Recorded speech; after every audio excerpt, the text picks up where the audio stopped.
Yeah, and good morning. Hi to everybody who's watching this later, and I'll say hello to people as they join. So, this is Nightmare on Scam Street with Nightmare Lines. We're flying the Fenix A320 on Microsoft Flight Simulator. The plan is to fly from San Moritz, which is in the hills. As you see, when we try to take off and leave, it's actually very mountainous around San Moritz. It's very interesting. So I did a quick check before I came online, just to make sure that we could get to get off the runway and so on. The runway's a little short, I'll be honest, and definitely need full power to get off. So I'm going to taxi to the end of the runway, and at least the entry point to the runway, and then I have to go back along the runway and turn around to get some extra length. So I'll be doing that just now. So exciting news for me today. I've ordered as a present from my wife a set of rudder pedals, which will be very good. The problem I have right now is that the only rudder I have is the same control that I use to control the nose wheel. So my wife has very kindly let me purchase a rudder pedal set with integrated toe braking and all that stuff. I've downloaded the scenery for San Moritz from flightsim.to, I think it is. It looks okay. The only problem I had, the gate or the landing pad that I chose to spawn on, the back end of the plane was inside a building, which isn't the best. So we're actually on the runway now. We've got to head down the wrong way and then do a turnaround just to get the maximum length of the runway. I did the runway calculations and it showed we should get off fairly easily, but when I did my test run just before I came online, I actually needed the whole length of the runway to get up to VR. Yeah, it was a bit twitchy. As you'll see, there's lots of mountains in the way.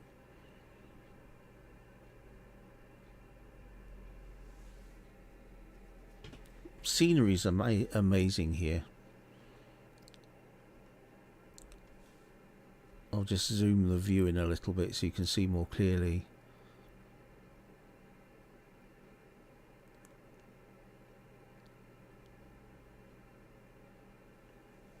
I'm not sure what range of mountains San Moritz is in. It's the Alps, isn't it? Yeah. But I've not flown this route before. I've done some short hops from Zurich to Geneva, and that takes you over some mountains, but these are obviously on the edge of the range or something. They're just amazing. So quick turny round. This, oh, I've gone on the grass, never mind. The A320 can almost land or almost turn around on the spot. Only almost. I'm messing this up completely. I'm going to have to go down and reverse along the wrong way, I think. Why is it whenever you do something live, things go crap?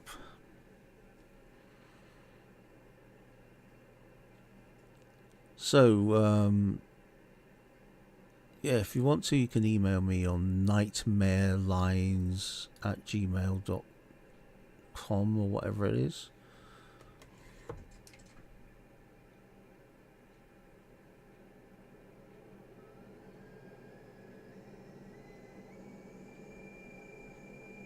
So I'm using full reverse now to back up.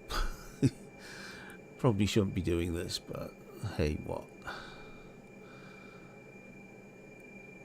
I've done my pre-takeoff checks. I know that all my controls are in the right position.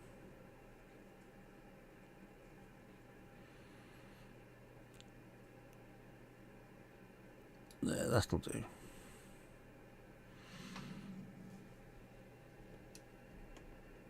Right, so this pointer, let's see. I actually spawned into this building here. It's not a very big airport, this. And I think probably they're not used to aircraft of this size. I don't know. It just looked like a nice airport, so I thought I'd give it a go. So we're ready to go. So we'll get full power or half power. Let the engine spool up.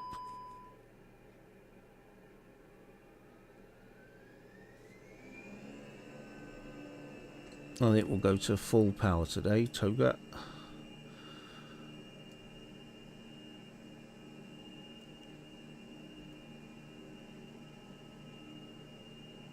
And of course, once again, I've forgotten to arrange things so I can see my airspeed. As you can see, it gets a bit twitchy because we need to VR of 140. The end of the runway is coming up closer than 140 is, to be honest. There we go.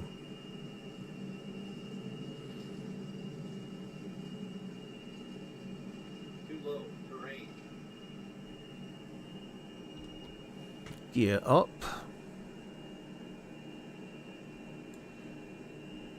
Yep.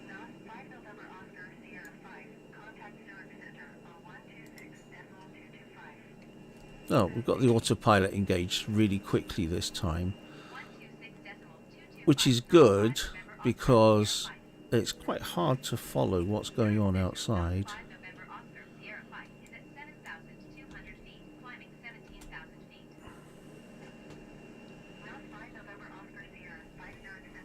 I'm going to go to the external view, so mind your ears.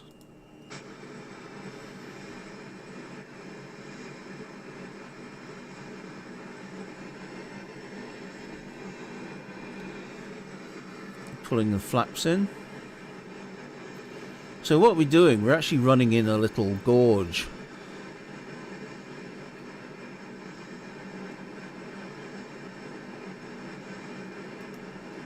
It's quite exciting. The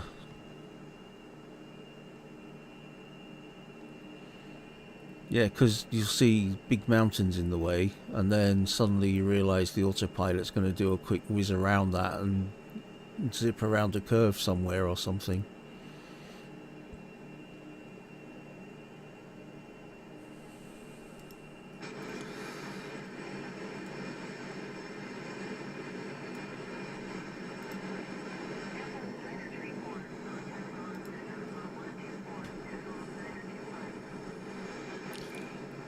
The one thing that's very clear, I think, is that these mountains are pretty hard.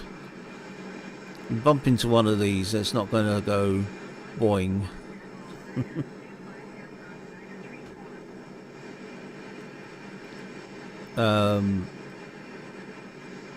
If you're not lucky, or you're not paying attention, or the route isn't planned properly, you'll end up with a CFIT, controlled flight into terrain, which is something you want to avoid.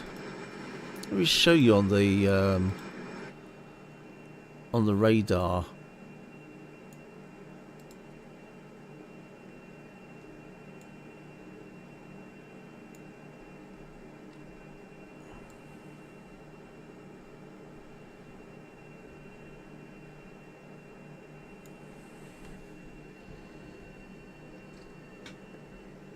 silly me, I left the throttles on Toga. That's probably ruined 50 or 100 hours of engine life. I think I turned the radar on. Yeah.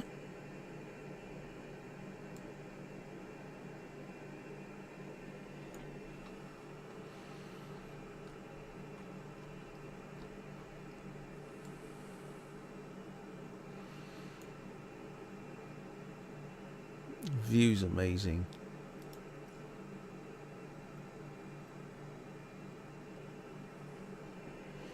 You see the snow line. Where I live, we're on quite a big hill, about 900 meters, and quick slurp of tea. You can see the snow line. Oh, another airplane up there. Didn't see its strobes. Well, talking about strobes, I don't remember putting my strobes on. I did not.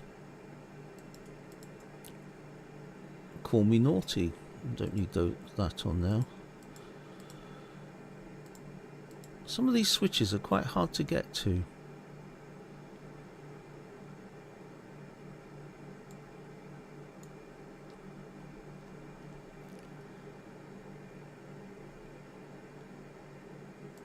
The trouble with the strobes is you're not supposed to use them on the ground.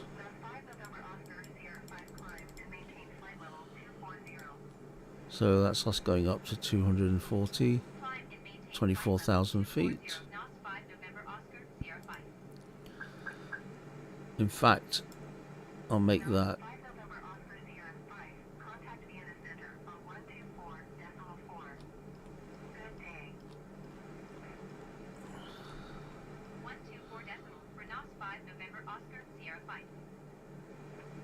I always feel that good day is quite dismissive.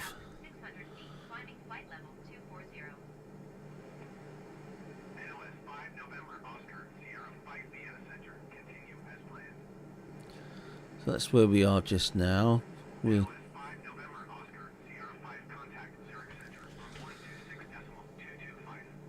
we're getting handed around from one control center to another, which is common.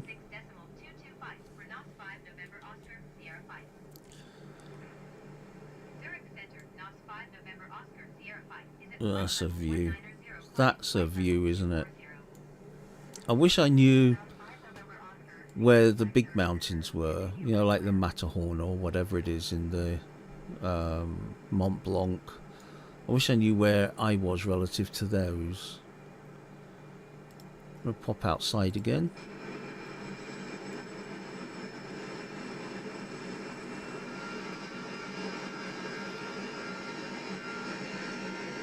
It's phenomenal. What a beautiful view.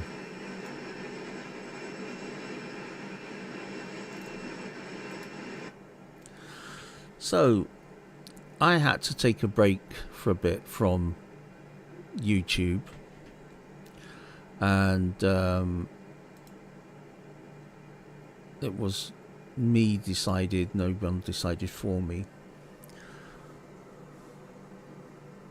And while I was on my break, my views were carrying on, and fortunately I was very lucky to have some good subscribers who were quite happy to understand that I wasn't making videos at the moment.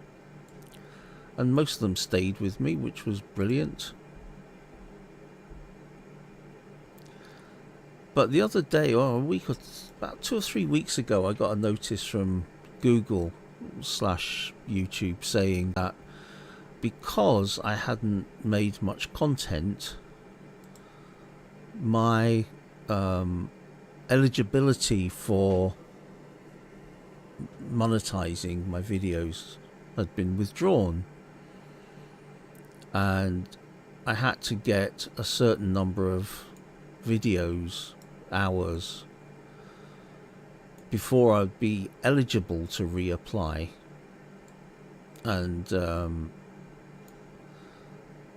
Let the passengers have a wander around. Now we're cruising.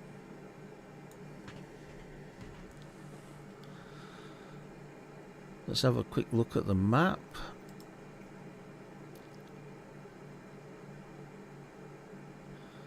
When I'm flying these days, I'm flying live time, live weather.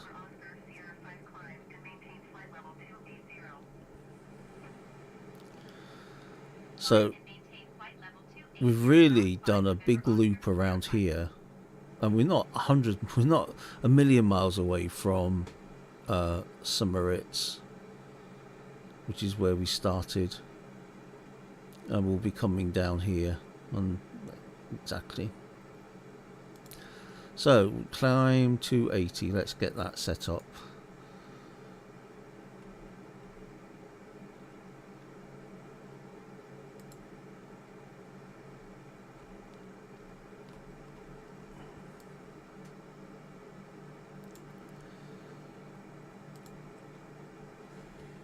There we go.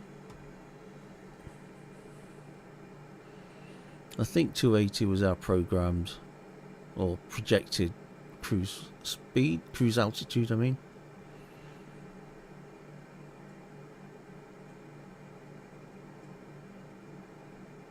It's a fairly simple run, straight through, over the hills and far away, and a gorgeous run into Geneva. The airport is on the shore of Lake Geneva, and it's a beautiful run in. Really is great. I loved flying into Geneva. Wow, that mountain is higher than us, I'm sure. Not sure why it's not showing on the radar. I might have set something wrong.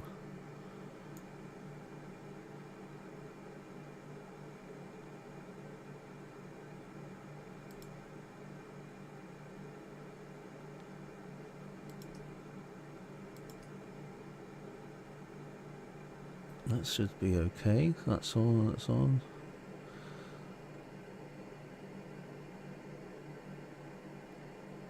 Normally that's the settings I have for the radar, and it usually shows stuff.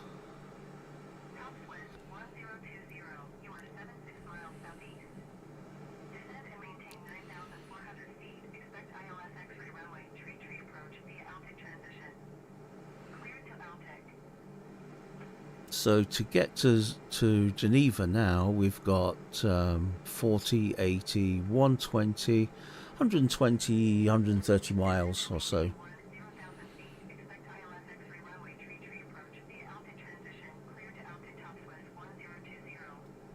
We're at cruise height again, which is good.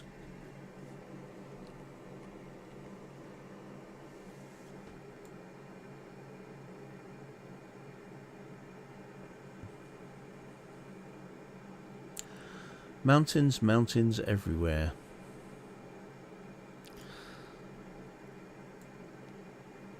I'd appreciate if someone could give me an idea of the quality of my audio. I used to use a headset with a microphone built into it, and it was a fairly good one. It was Sennheiser. It was an actual communications headset, but it picked up a lot of noise, like breathing noises and air noises and things like that. And so what I've done, I've actually made a new microphone. It was something that was on the internet. I'll find out if anybody's interested. I'll pass it on. It did actually cost quite a bit to make, but apparently, according to all the specs and the tests that have been done, it performs as well as a microphone that may cost $6,000. And in parts alone, just in parts, it cost me probably $100 to build. So it's the microphone capsule that's the main thing. That was really expensive. Oh, it was ridiculously expensive postage, I should say. I think the microphone capsule was like $50, but you had to pay another $30 for shipping. or $40. I know it came up to nearly $100 altogether just for the microphone insert. There's an audio chip, an audio preamp chip, super low noise. All the components are chosen to be extra low noise. We've got a little turbulence up here. I don't know if you've noticed how much we're bouncing around. I wonder what the passengers see that like. Let's go to middle right.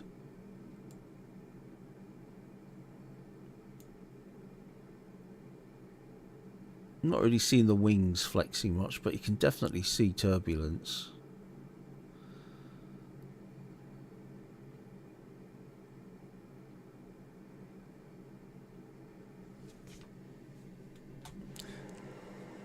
So anyway, I made this microphone and hooked it up, and making recordings myself, I was absolutely astounded by the quality of it. But I don't know how that translates into YouTube.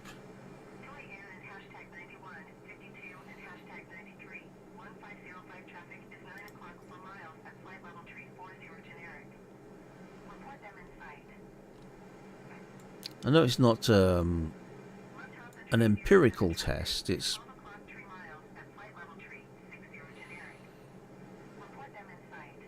but I borrowed a studio mic from someone, which was probably a $2,000 mic, and combined the recordings I made with each, and my microphone seemed to work better, and I'm really pleased with it. Lovely. What I did as a case, of course, the problem with the microphone is it's just a microphone. There's no box around it or anything like that. So what I did, I bought a cheap microphone from eBay, one of these cheap condenser microphones with the boom and the cable and such like, and I just ripped out the innards of that, which was practically nothing, to be honest, and replaced the innards with my microphone, its innards, and it works very well because the actual microphone housing acts as a good shielded compartment, so it doesn't pick up any noise.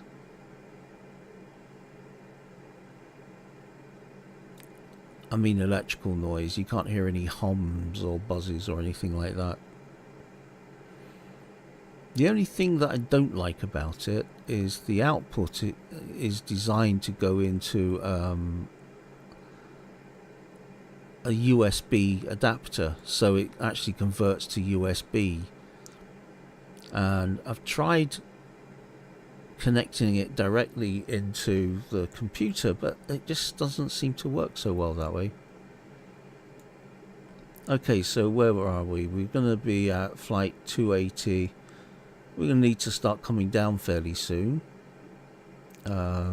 So at the next waypoint we need to be at 278 and then 188.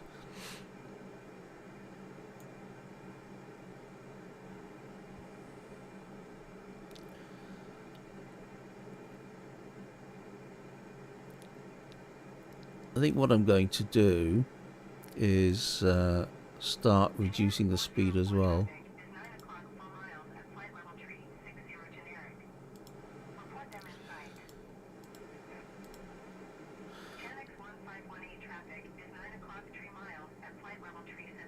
The reason I want to do this is so that once we start proper descent, we don't go too fast, and I need an option to get my wheels down. Oh look, there's a NOS as opposed to NOS. So as you can see, we sort of, maybe now we're on the western side of the Alps. Ahead of us doesn't seem anywhere near as mountainous, but behind us you can see the jaggy peaks.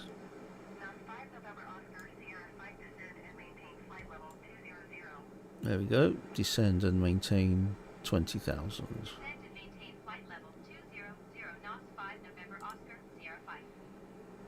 And I'm going to try and get us down fairly quickly, because by now things happen really quickly at this stage. You're thinking, oh, it's easy, I've got miles to go, long way to go, but you don't.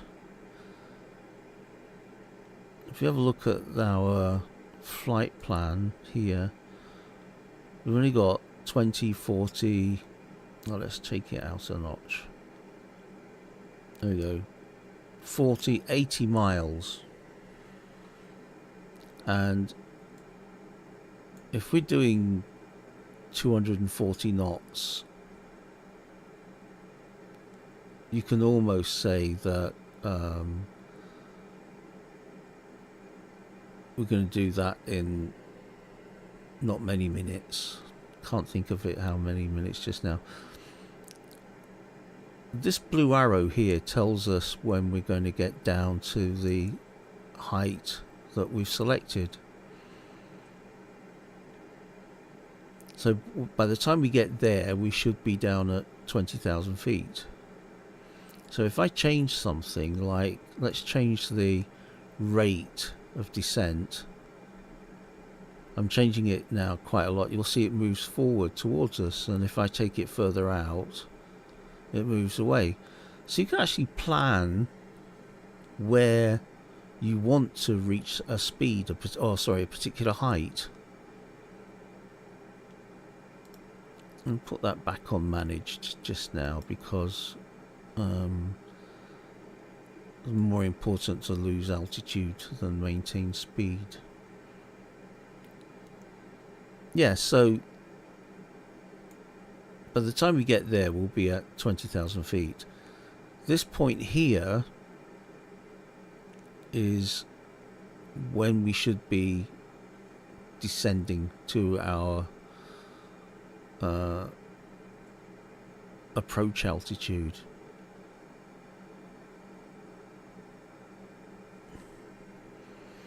You'll see that in the restrictions or the constraints at Romon, we should be at 7,000 feet. So if I was to put this down to 7,000,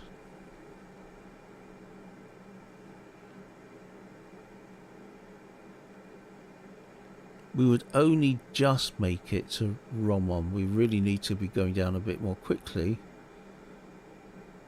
to achieve 7,000 feet at Romon.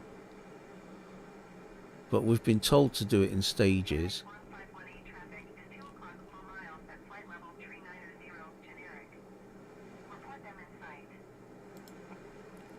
And here's the as soon as we get to 20,000, it'll tell us to go lower. So look outside, see what's doing out there. See how the terrain's changed. Much flatter.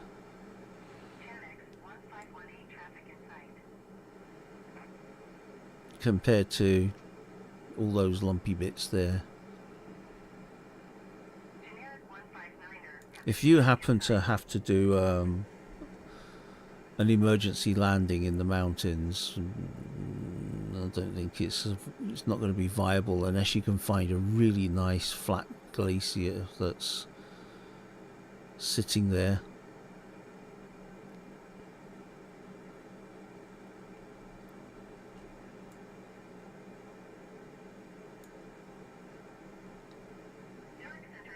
So we should be told to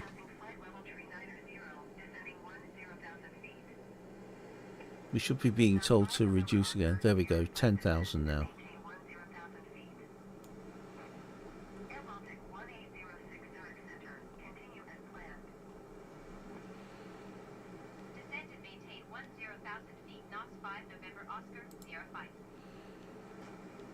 So let's have a look at the lines. So it says here a current rate of descent will be at 10,000 feet there. I want to be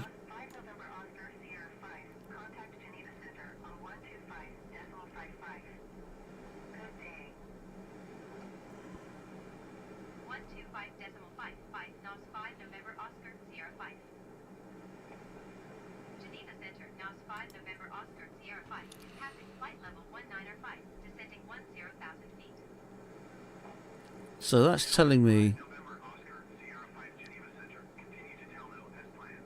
by the time we get to Romom, I'm going to be at this 10,000 feet,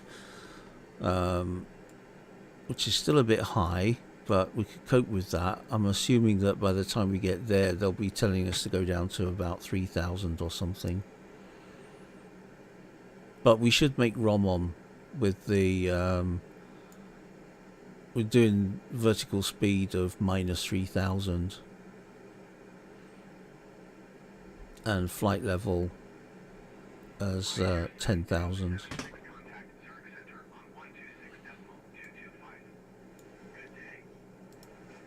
Let's stick the ILS system on now.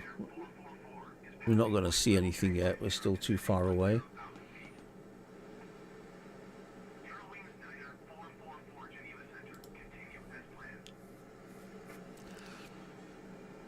At the moment, the Fenix does not have weather radar, and I'm pretty sure the reason for that is that Microsoft didn't release the information or the links and so on that they needed to get the data for the weather. Although I hear it's been released recently, which means that on the next update of Fenix, with fingers crossed, we might be getting weather radar.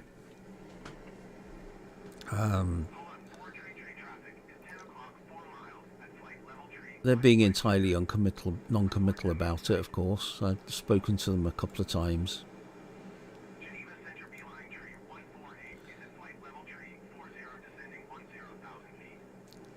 So we're nearly at Romom.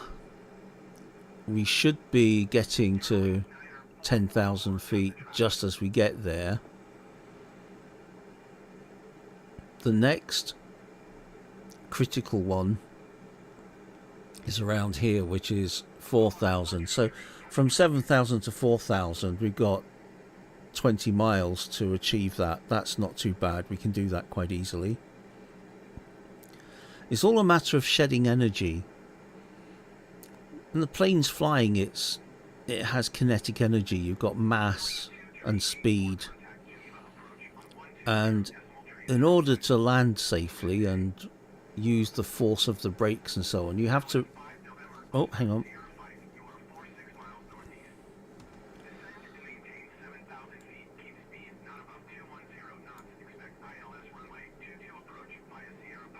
Okay, so this is where we have to do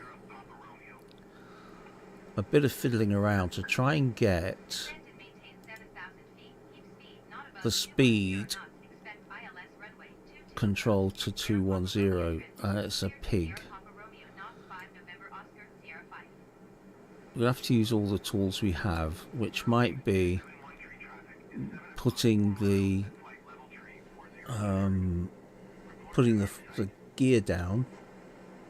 That's one way of putting an extra drag. 210 knots. Put that into command mode. So you can see the speed is dropping slowly, but always turn that the wrong way. We're heading down towards 7,000 feet. Really, by the time we get here, we've got to be at 4,000 feet. So we're at 8,500.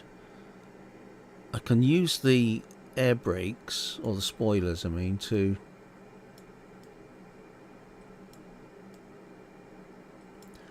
put some drag on. And you should see our speed start to fall now.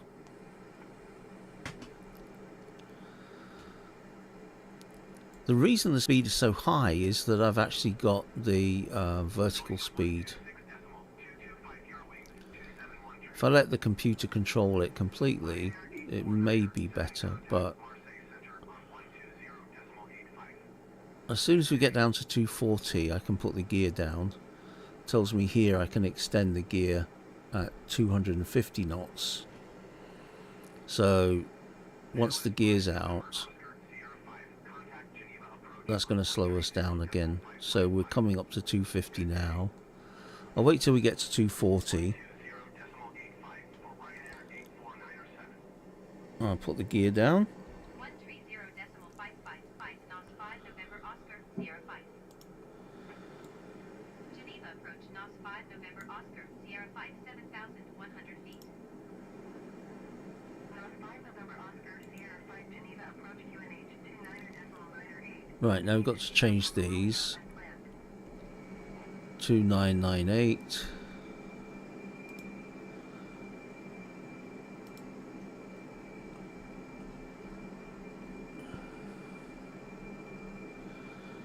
It's absolutely critical that those are adjusted. So what's trying to happen here is that the plane is trying to speed up to the speed I've set. I'm going to set that back to managed speed now, because I'm starting to put some flaps out. We need to put the speed brake back in. We can't leave that out for too long. It doesn't like it for some reason.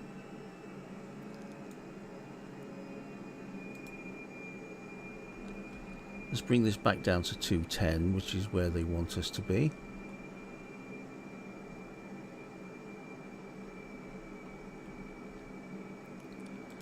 We'll bring it down to 200, or 22,000 feet, 20,000 speed, yeah, 200 knots, sorry. Bit of a waffle going on there. Let's get... Once we get to SPR, it's a straight run in. So by petal, we need to be down to 4,600. I think they're going to give us another speed reduction when we get to... sorry, a height reduction. What am I talking about? Yeah, a height reduction when we get to SPR.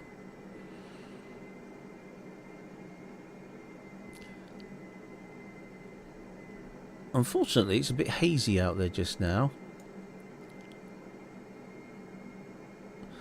The airport's over that way somewhere. I'm not sure if it's on this lake. Yeah, I think it is.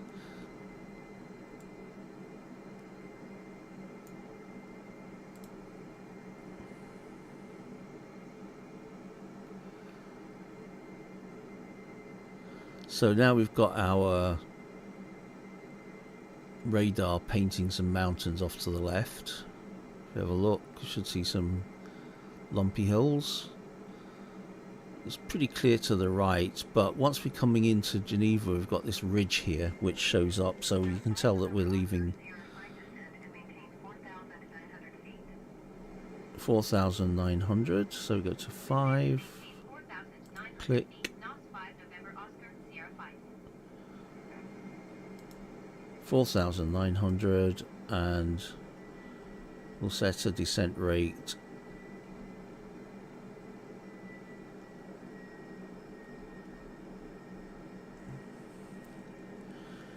Try and look at the map at the same time. Yeah, that should be okay where it is there.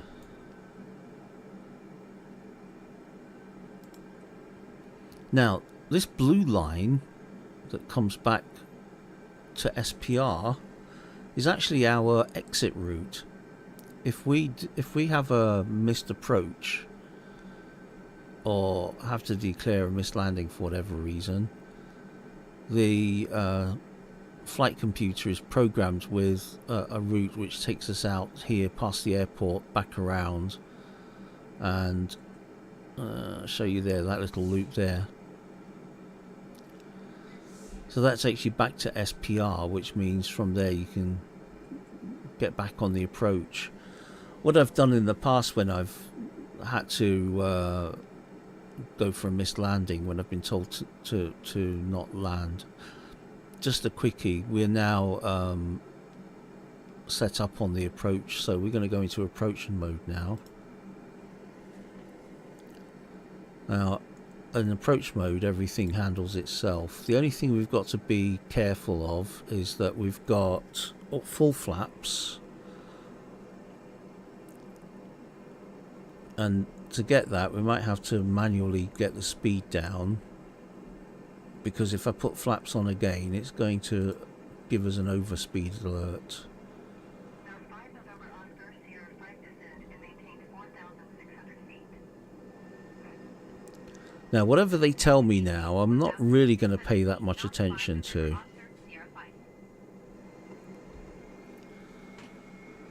Because we're in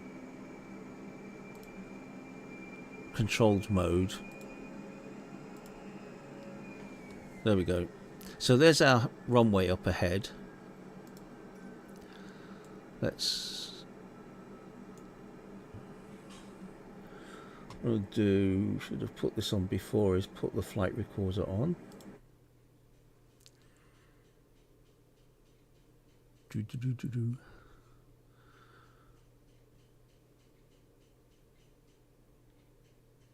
There it is, so start recording.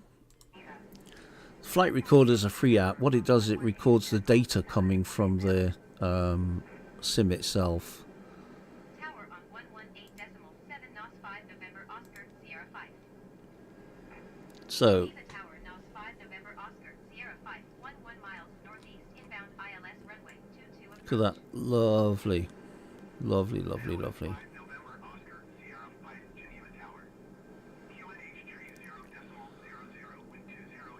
So, you notice that the QNH has changed again. So, we do need to change that. A small error in that can result in the airplane thinking it's several hundred feet or tens of feet higher or lower than it actually is.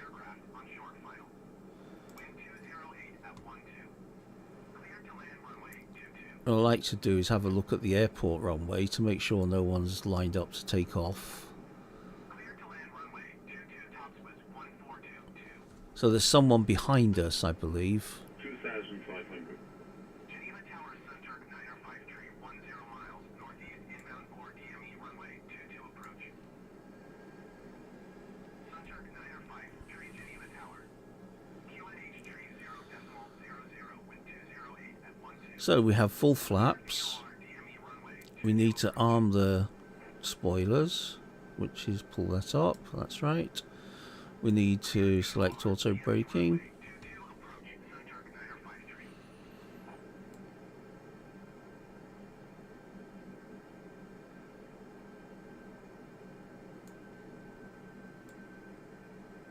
So Geneva Airport, situated on the banks of Lake Geneva. It's a lovely approach. Quickly slip to external.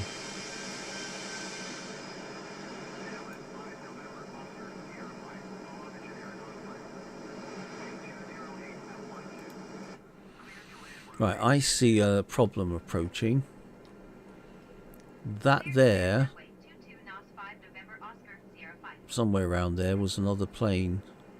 I saw the strobe lights, and we're supposed to be following them in.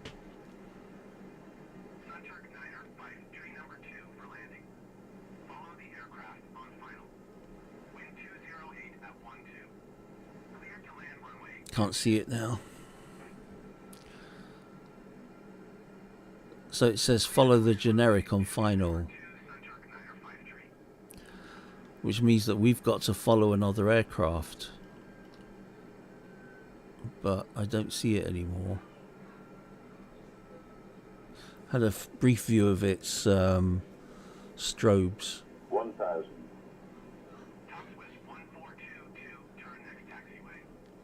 That's Top Swiss. Don't see him on. Oh, that's him there. Look, that little dot just there.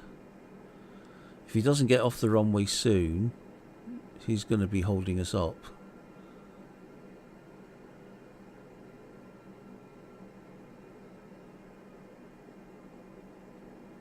Any second now, ATC is going to tell us to go around.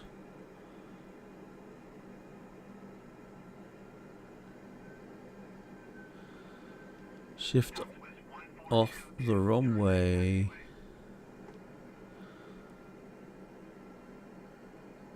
we're now down to like 50 feet.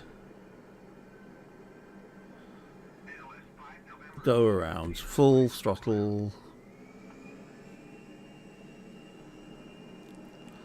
That's because that airplane fiddled about on the, faffed about on the runway. So we do have a plan for this.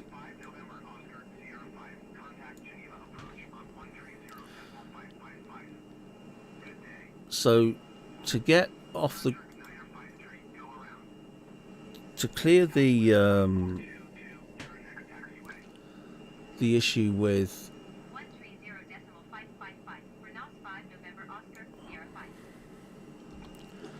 right, to get out of the problem, what we have to do is go push the throttles completely to full forward, which is the TOGA setting, TOGA, take off, go around. Now we've got to climb.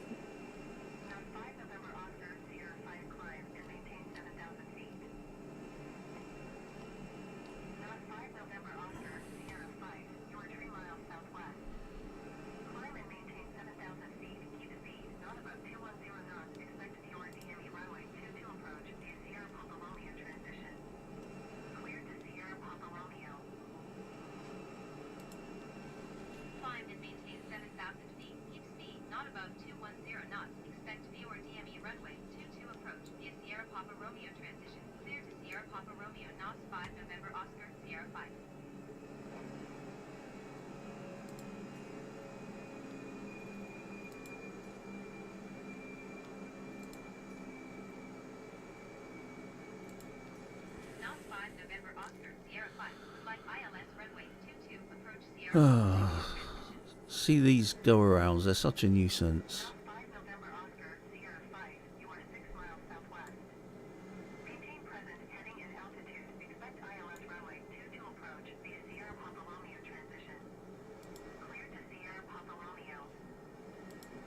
So we're clear to Sierra Papa Romeo, which means we can go direct.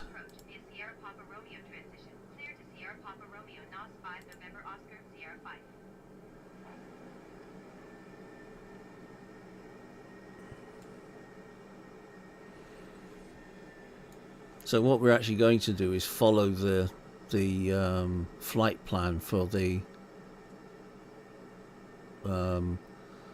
missed landing. I knew that plane was going to hold us up. The AI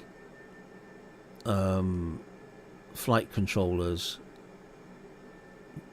don't always get it right, and they could have told me to slow down when we just got past SPR to make space for this other aircraft, but they didn't do that. So instead of going to SPR,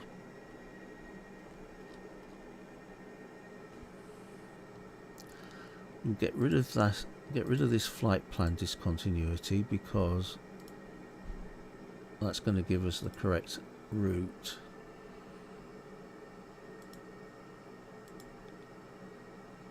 TP is the first one. I'm going to go direct. Oh, I can't do that. Cancel that.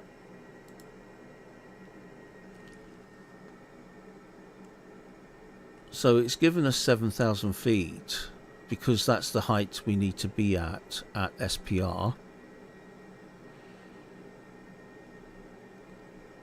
What else have I got to change? I've got the flaps in, I've got the gear up. The ground spoilers are still armed. Let's get those off. We should be sorted. So I want to keep the speed down, which is fine. So what we're doing right now, if you look at the chart, we're just going past the runway again. So if you look out on our left, somewhere down there, can't see it from here, but probably in the outside view there'll be a runway.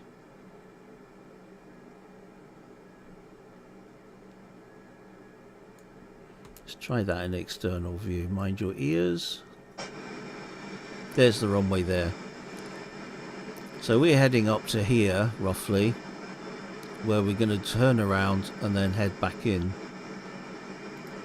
And hopefully by that time, the other traffic will have sorted itself out.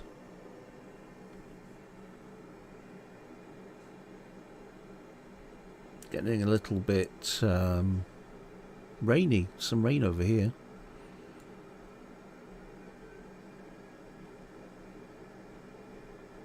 It'd be really nice to have weather radar, especially when you're doing the long haul flights, so you can divert around the nasty bits of weather that you don't want to be flying through.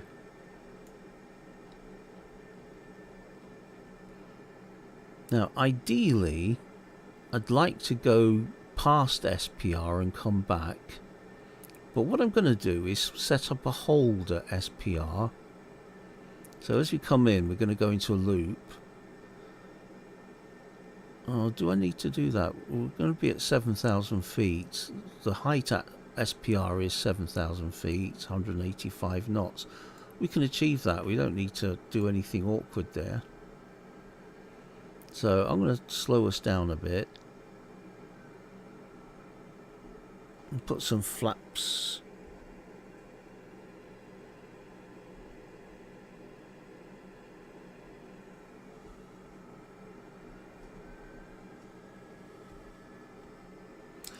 Don't need the gear down yet.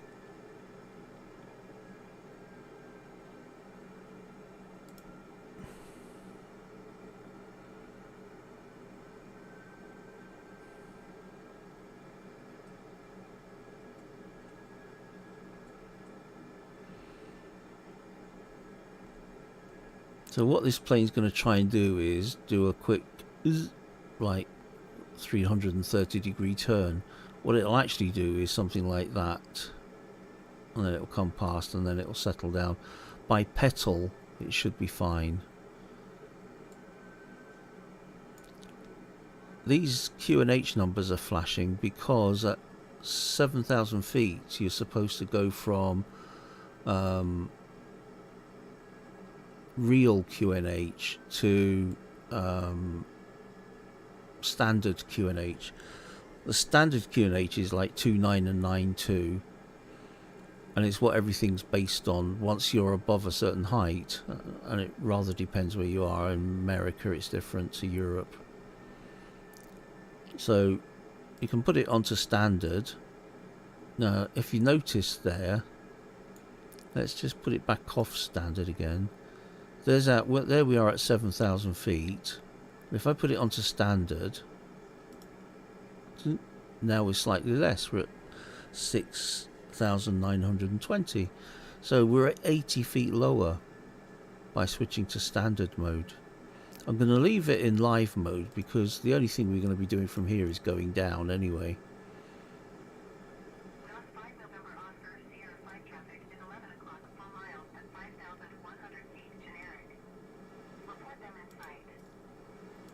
I find it easier to look for traffic by 11 o'clock. There it is down below us there, heading in.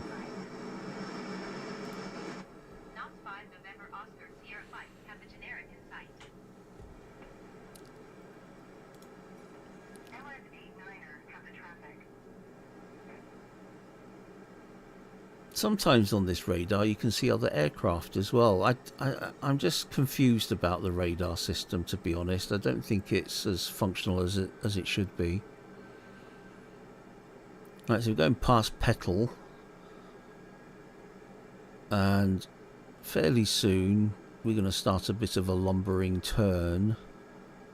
You are 11 miles northeast of Geneva. Contact Geneva Tower on 118.7 when inbound.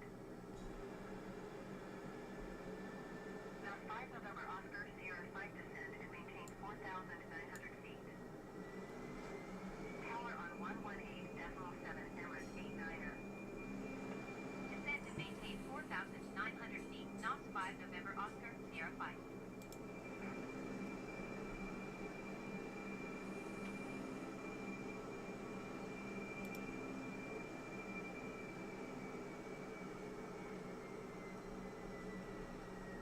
I don't know if you notice these buttons have three actions. Obviously you can rotate them to select what you want to select, and then if you click at the bottom it pulls the button out, which activates the manual system. If you click it over the top, then it activates the control system from the A320's computer.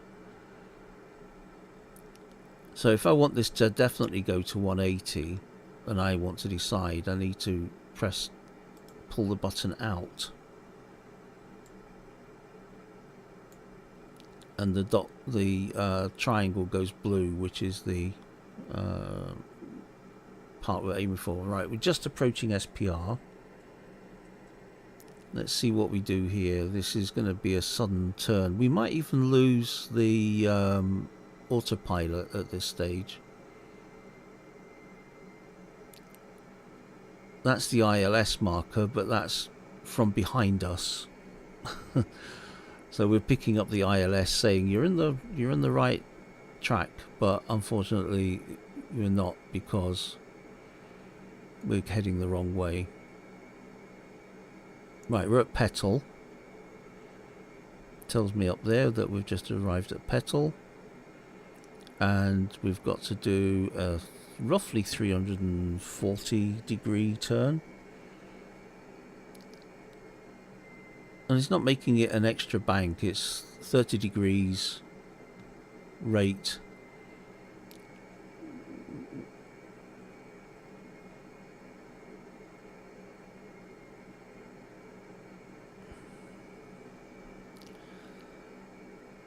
Right, we have to be ready to take over. If the autopilot gets too far away from the line, it sometimes disconnects. I think we're going to be okay. So let's get some gear down now, because we should be getting ready for final approach.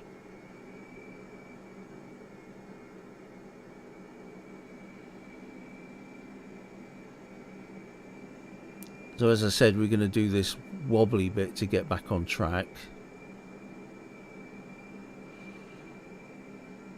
Our wheels are all the right pressure. Nice of it to tell me that. Didn't need to know that just now. Oops, I think it's frozen. No, it's still going. There's just not much happening, that's all.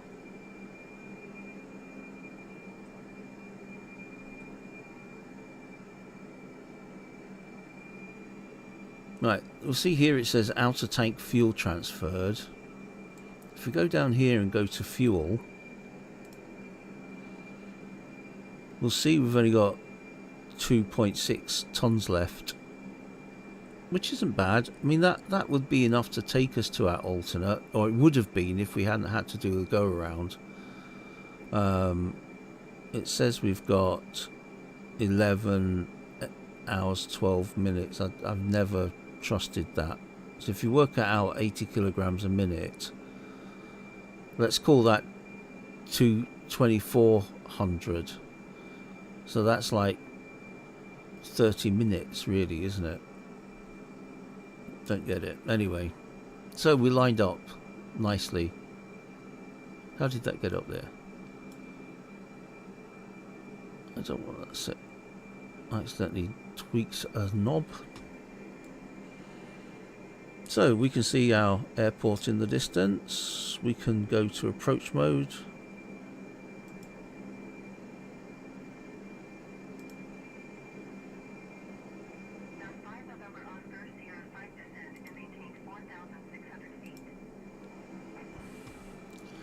So I'm going to ignore any instructions now in terms of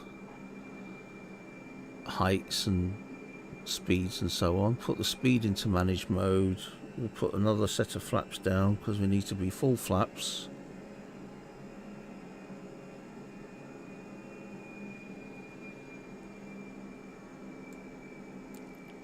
So we've got gear. We have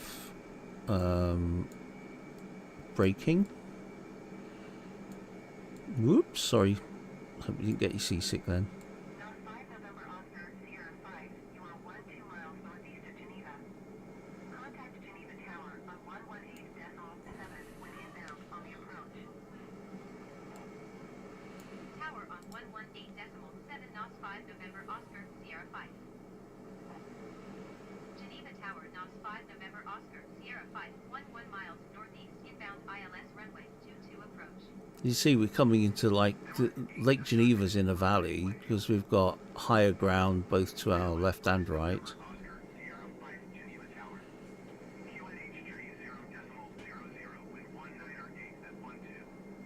Cleared ILS runway 22 approach. So we're fully established on the ILS. 5 November Oscar, Sierra 5. We have Moritz 8-Niner contact ground on 121. 7.5 miles, 8 miles to go. See if we can see anything on the runway that's likely to be a problem.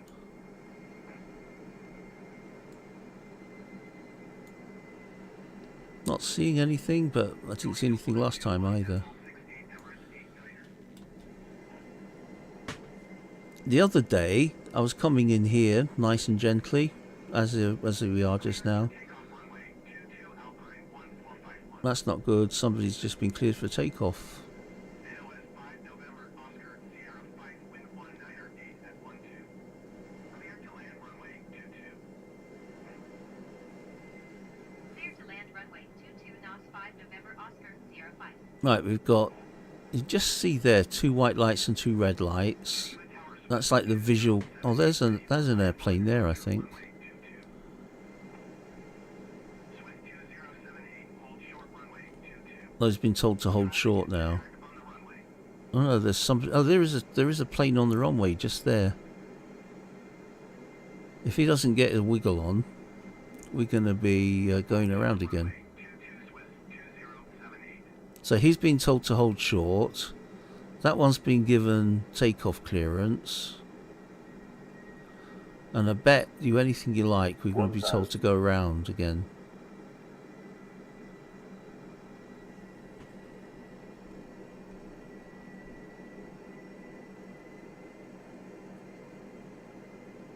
Unfortunately, due to time restrictions, I can't go round again. I have to land. 500. So if that guy's not out the way, we might be touching wingtips. It's not even moving. Have you seen, there are people that get prepared to go on the runway. Yep. Any second now we're going to get told to go round. I didn't hear that. Sorry, can you say that again? 100. 50, 40, 30, 20, 10, retard. Retard. Cleared to land runway 22. Cleared to land runway 22 Iberia tree 490. Alpine 1451 contact Geneva departure on 1 tree 1 decimal tree tree. Good day.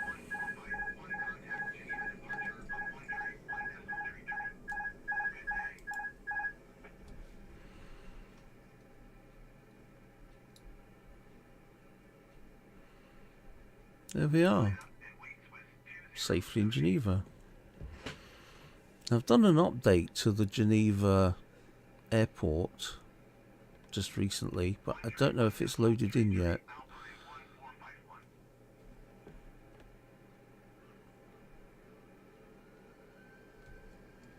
We need to get clear of the runway. Don't want to dawdle like the other guys. That plane was sat at the threshold of the runway for ages. QNH 30.00 with 1908 at 12. Cleared for takeoff runway 22. Okay, so now we want to go to ground. Geneva ground, knots 5 November Oscar, Sierra 5 taxi to the gate. Let's beat me to it. AOS 5 November Oscar, Sierra 5 taxi to gate 42 via taxiway Delta Oscar, Uniform Tango Echo Romeo Lima India November Kilo Tree. Taxi to That gate way. 42 using taxiway Delta Oscar, Uniform Tango Echo Romeo Lima, India November Kilo, tree knots 5 November Oscar, Sierra 5. I don't use many cheats The one I do use though is the runway, or sorry, the taxiways. There are charts that come with Flight Simulator. There are charts that come with SimBrief, which is the system that most people use to generate flights or to generate routes. Trouble is they're out of date, and to be able to get the new ones, you have to pay for a subscription to Navigraph. It's not grossly expensive. It's like $70 a year or something like that. But if you can't afford it, the present I got from the pedals was due to a little bit of money that came in unexpectedly.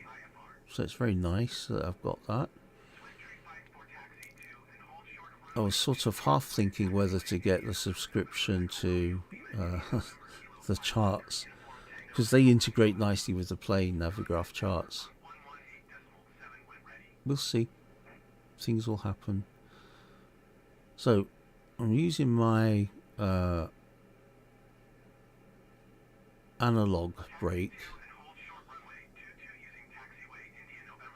I'm not in a great position here, to be honest.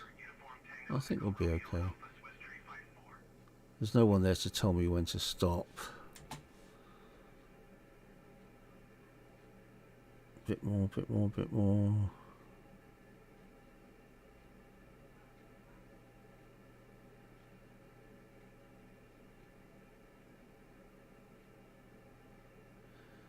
Yeah, that'll do. Brakes on. Throttle's idle. So now we have to go through the shutdown process. I'll do it really quickly. Overhead, what I need is the external power, so I've got to request that. Ground power unit, ground shocks, and if I go to mass and balance, we can't start onboarding yet. So overhead, we can turn the, no, oopsie, those lights are off anyway, the seat belts. What I need to do is get the external power connected, and what that's going to let me do is actually turn off my main engines.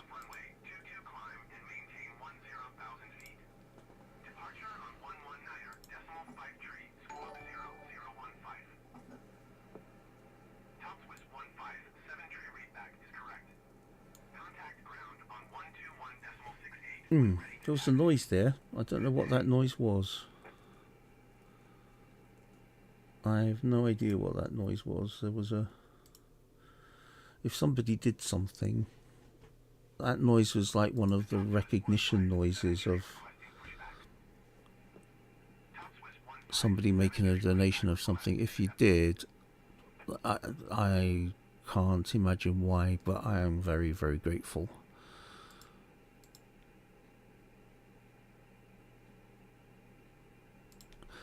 Okay, so what we've got to do is get the seatbelt lights off. We've got the plane under control of the